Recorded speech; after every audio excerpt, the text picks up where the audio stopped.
could be the beginning of the end for the human race. For what men first thought were meteors or the often ridiculed flying saucers are in reality the flaming vanguard of the invasion from Mars. For all over the world, human beings cower before the onslaught of these unearthly enemies, whom no one has ever seen. We're just coming off a Revolution. Revolution. Was it Revolution? Yeah, Revolution. Yep, Impact. Kenny Omega, the belt collector. He is now the Thanos of wrestling. He owns 3 major titles, North American titles. He's got the AEW title, now the Impact title, and he already had the AAA Lucha Libre Tag Team. So the cleaner has now become the collector, the belt collector of belts. But I like it. I mean, look, Invasion Angles are the best part of Invasion Angles is when it feels real. And this one feels worked / shoot, right? Because they got Tony Khan. He keeps popping up on Impact TV with his paid advertisements. So it's good. It's working because it's coming off more like New World Order. The following announcement has been paid for by the New World Order, except now the New World Order is Tony Khan. Right. I don't like Tony Khan's wrestling character. I think he needs to tone it to just be Tony Khan. Yeah, it's a bit much. Yeah, just be Tony Khan. Pull that back. Yeah. Yeah, be Tony Khan. It's exactly. It's just like you're rich, you're mega rich, your family's mega rich, you're owns a football team and it gives me vibes of thrown back to the Monday Night Wars when Eric Bischoff started putting himself over. Yeah, and it's too kind of much. Like and it just became too much. It's just like like it doesn't need to be that amped up because you're already not. What made Vince as a heel work so well is he didn't really amp it up that much. Yeah. He was already pretty amped. And he did a legit heel turn that pissed everybody off, and then he leaned into it. Yeah, exactly. So Invasion Angles works. They're doing a really good job with this. I think it was smart to give them the belt.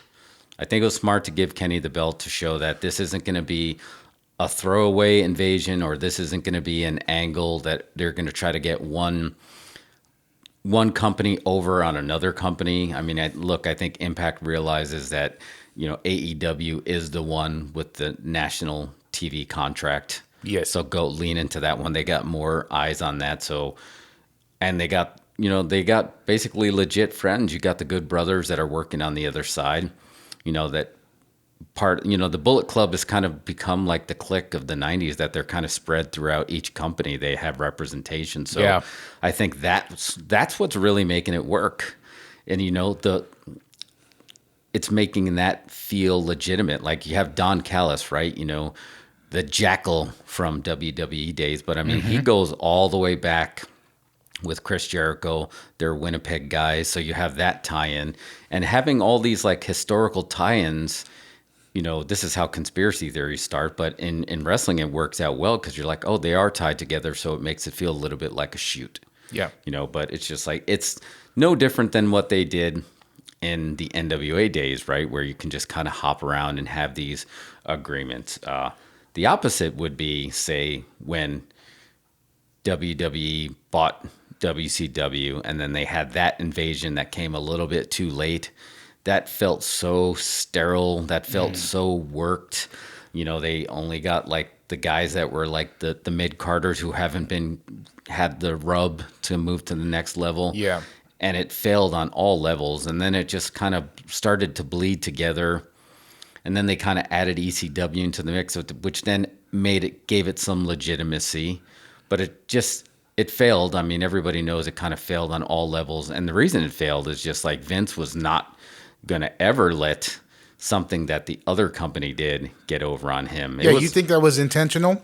Oh, 100%. They booked it pretty weak on purpose. Oh, yeah. I mean, if you remember his big speech when he bought him, he's just like, he started naming off the characters where he's like, I might just put him on the shelf. And that was the realest part of that interview was like, I'm going to just put this on the shelf. I don't really care about it. It's just like, that's, a smaller brand, and it's just like, he didn't do enough. He did it like singularly, like when he brought in Goldberg, he brought in NWO, he brought in Bischoff. He kind of gave them the push the way he wanted to give it. But when it came to the actual invasion, man, it just didn't. Like, I can't even name some of their guys that were part of that WCW angle, that invasion. I have no idea. I don't remember them. Yeah, very few of them got through clean. Booker T was an exception. Yeah, and he was even a little bit, I don't like, he wasn't even part of like that main invasion angle. Yeah, a lot of it was a lot of weak backstage promos. Oh yeah, it was bad. And then they had the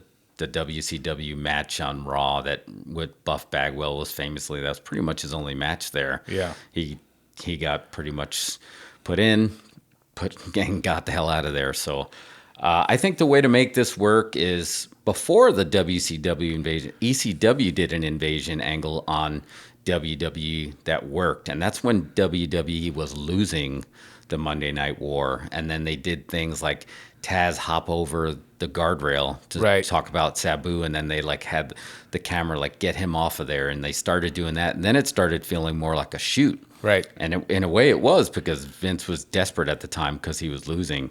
So that portion of that invasion worked well. So I think what they need to do here's how I would book it, right? Kenny Omega just took the belt, and it felt worked, but it was good. It was entertaining. Now what I would do is just like, maybe they start releasing in some of the dirt sheets or something that Kenny Omega doesn't necessarily want to do business anymore.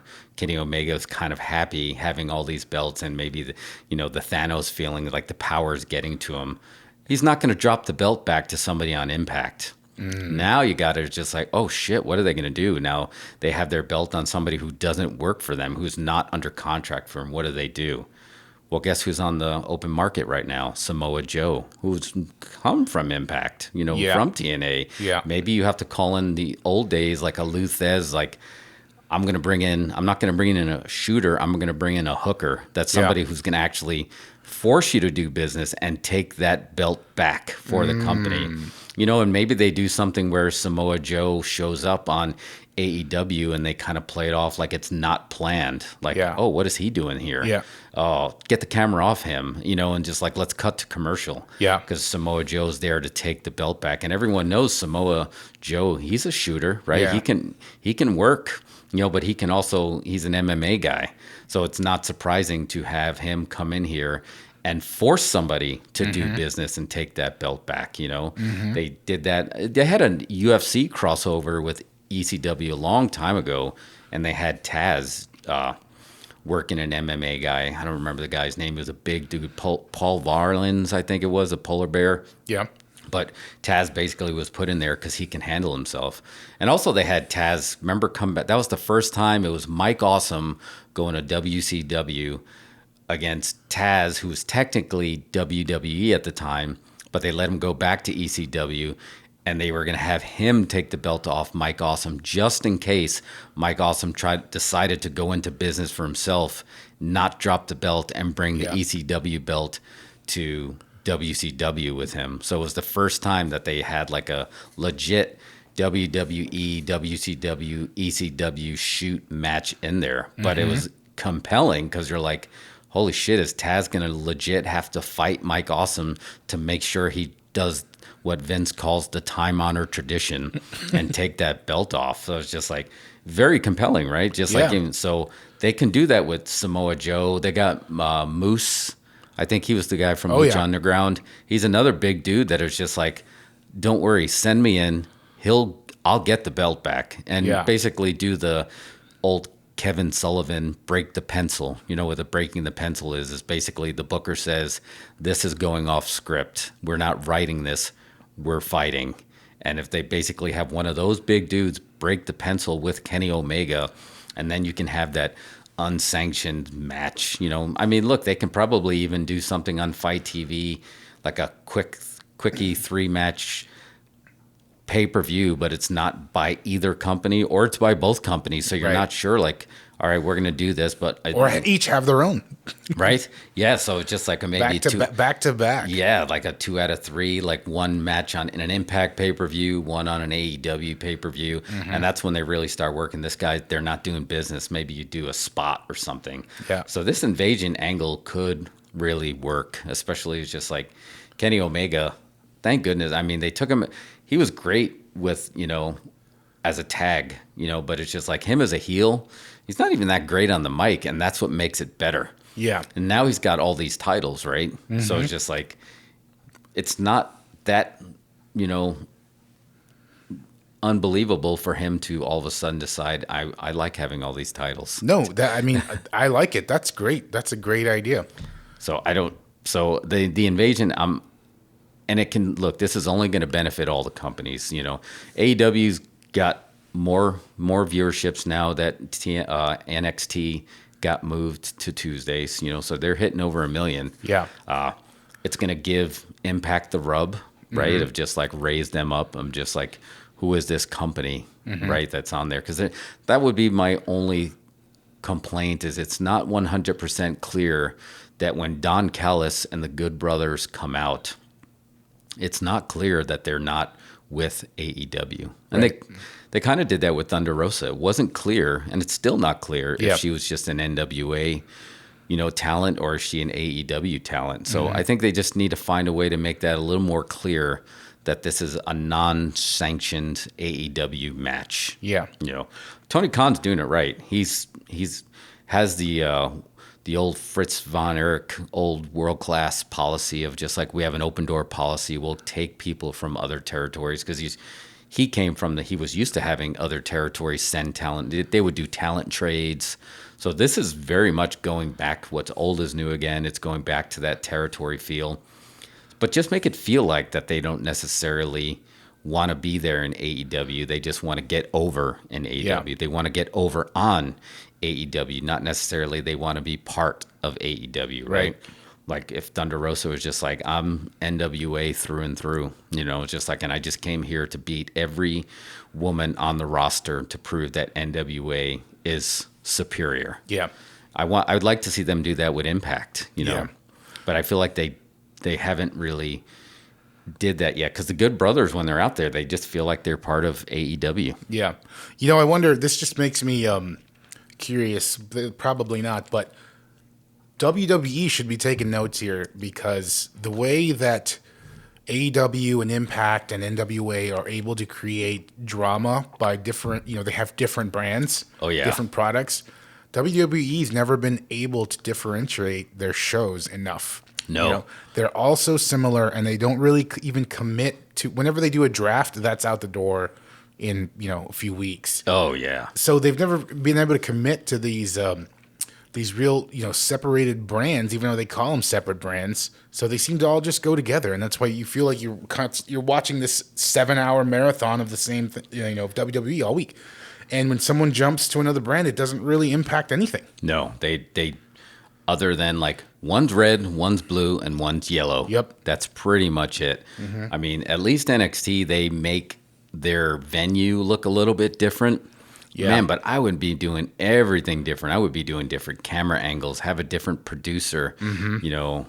I have, different ring announcer, just make everyone one ref. Give one all the shitty cameras. Yeah, exactly. Give one all the half broken cameras, and you have to deal with the broken equipment. Yeah. And you only get the tape-to-tape editing machines, and you have to make a show. Yeah. And there's a little bit of precedent in that when Paul E was back, basically when SmackDown had its, renaissance with Eddie Guerrero and Edge. It's just like Paul Heyman was running it like he was competing with Raw. Yeah. He wasn't. And if Paul, is just like, if he goes into business to make sure that he's going to be number one, he's not going to be like, well, let's not bury him too bad. It's a Raw guy. Nope, that's not what Paul Heyman did. He will make sure that his show gets over. So you're absolutely right. They should be taking notes on how to do this and make it a big deal when somebody else shows up on another show.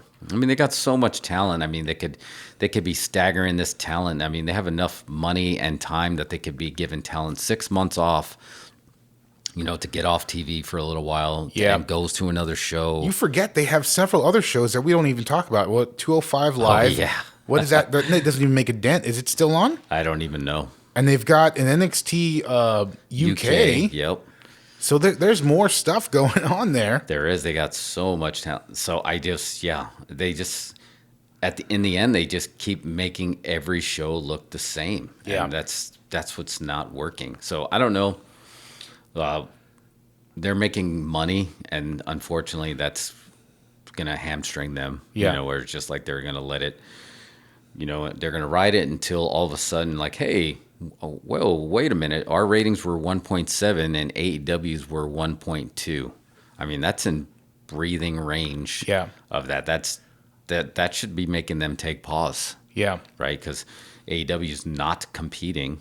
They're just putting on the best show they can with what they can. And look, it has its flaws.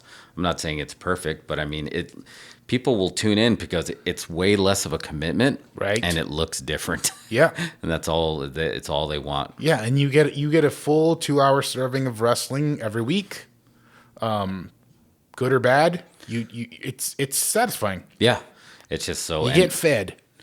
And now especially, right? Because it's just like not having fans is making this a big challenge. I heard AEW's queuing up to start touring. Yeah, I did hear they were coming to Houston this summer, I believe, right? Mm-hmm. So good. I mean, I think it's time. It's going to be interesting to see how they do because WWE did the opposite, right? They're not interested in touring at all. You think they're going to stick to that? I think they're going to try to stick to it. I think they may all of a sudden realize that they can't. But they're going to have the pay-per-views live in front of an audience. Yes. Yeah. So just weekly shows and no more house shows. Yeah. Oh, man. And that's just brutal.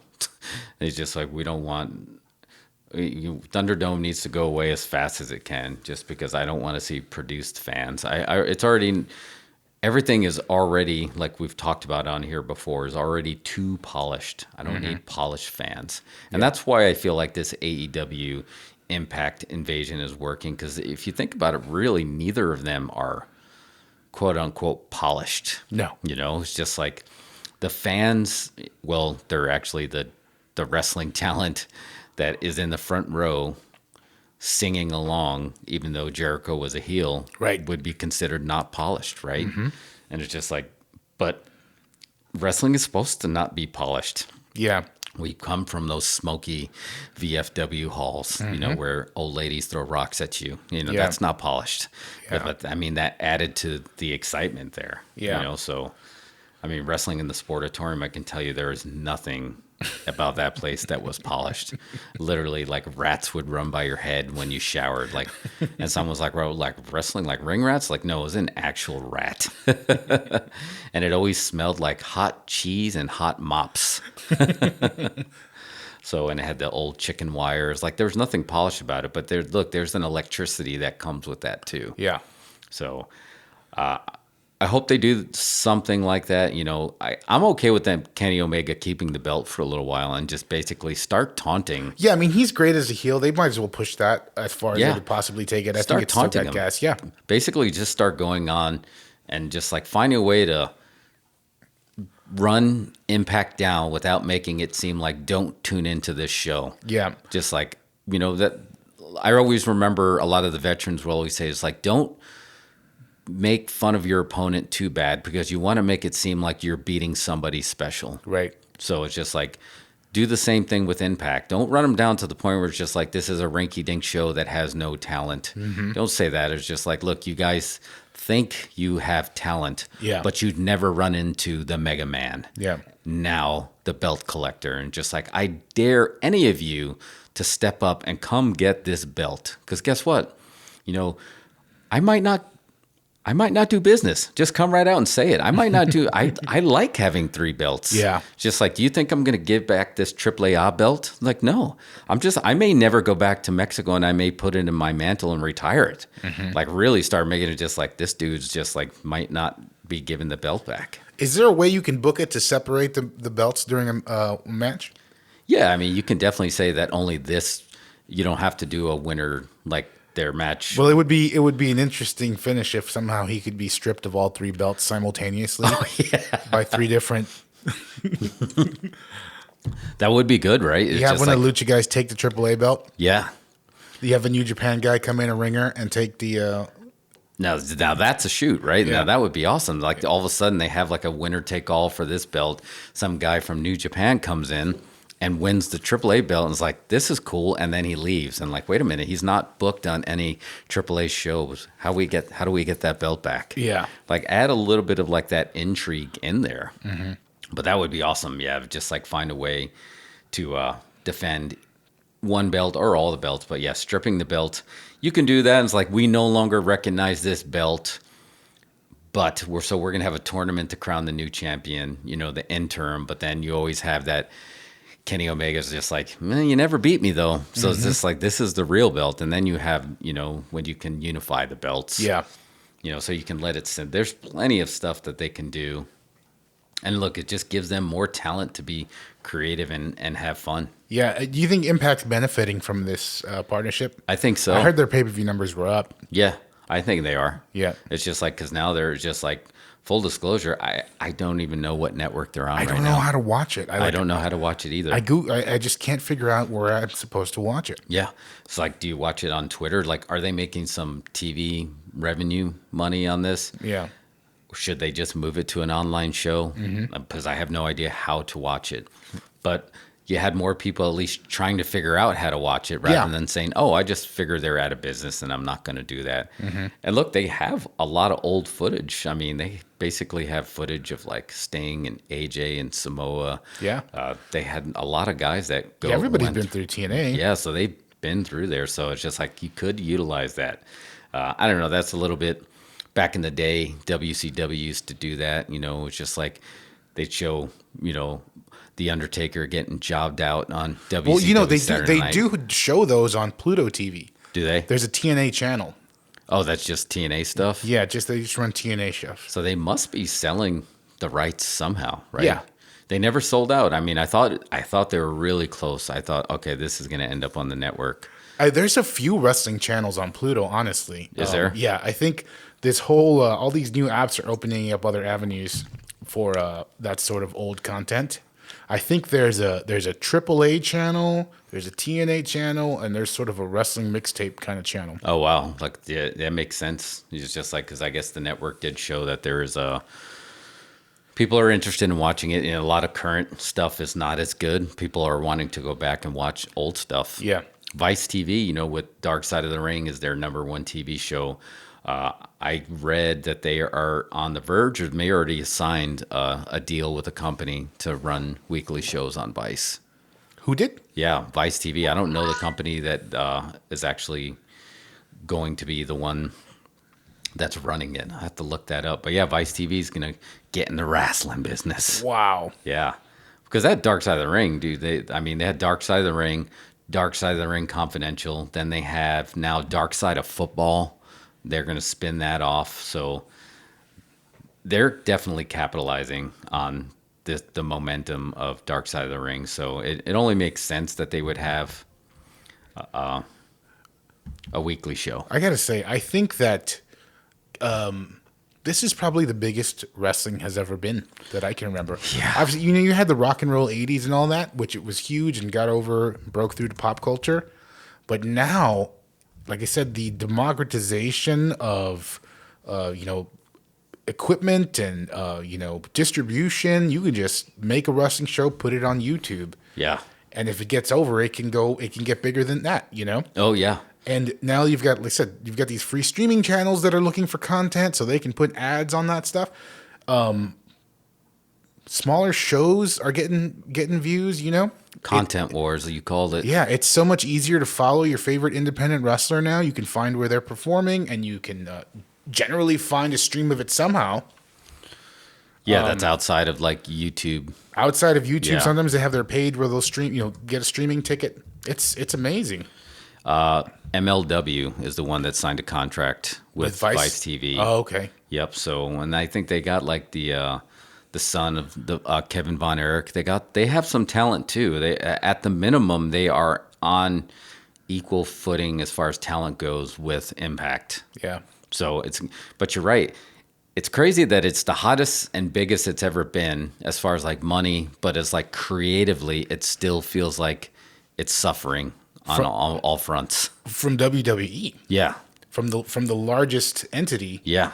In it, but everywhere else, you just have this creativity springing up. Yeah, because it's funny. It's just like finally, instead of like one company trying to take on the behemoth, they're going to go back to the territory days and have them all just combine and just like, look, And they made it. It's always been tough to get a lot of these egos and very eccentric personalities together in the same room to basically let's do business for the greater good and let's combine for the greater good. But you're like, no, I got to get my guy over. You got to get my guy over. It's like, let's find a way to get everybody over. Yeah, and also you've got people coming from a generation now where, back in the day, there was only one camera. Yeah. Oh my God. Now everyone's got a camera. Yeah. Every single person in the world has a camera that can stream live to the internet at any time. Yeah, and it's amazing that it's just like why they haven't had that first company that says we're the first pro wrestling company that shoots only on iPhones. Yep. And you can only watch our show in reels on Twitter. Yeah. And that's the only place that you can watch our show on IGTV. Yep. So yeah, it's going to be interesting, but I hope the creativity keeps raising up, and then I hope the egos stay in check, and I hope Tony Khan realizes, to quote his competition, to do what's best for business.